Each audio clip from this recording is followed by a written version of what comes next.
More than 1 million Muslim Uyghurs have been detained in camps.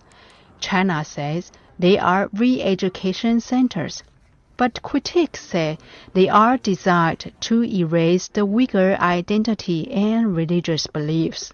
Also, defenders of Uyghur rights, such as Ilham Tohti, have been repressed.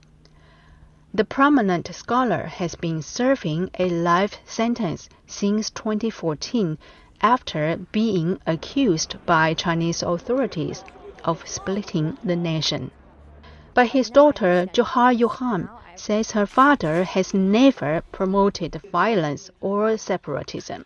Fearing she may never hear from other family members for speaking out, Ilham says everyday life in Xinjiang is under heavy surveillance.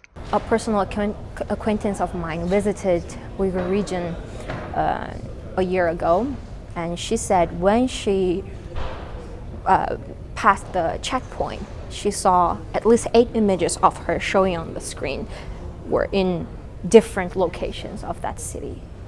This is absurd. There's no privacy at all.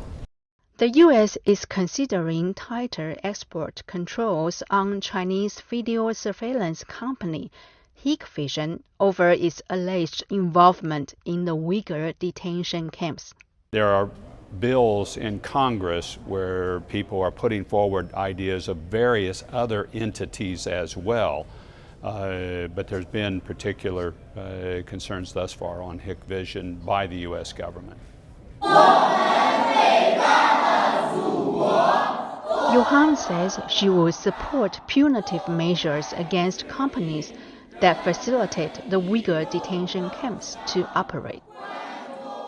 No matter food company, technology company, camera company, no matter what company it is, whether if it's a new one, a big one, a small one, as long as it's contributed for creating a larger concentration camp, then I don't support it to exist. And I encourage U.S. to boycott them. Beijing rejects accusations that it abuses religious rights. We demand that the United States correctly views China's religious policies and the status of religious freedom in China and stop using the issue of religion to interfere in other countries. U.S. President Donald Trump met recently with Ilham and other victims of religious persecution at the White House. The U.S. is also pondering sanctions against Chinese officials over the treatment of the country's Uyghurs.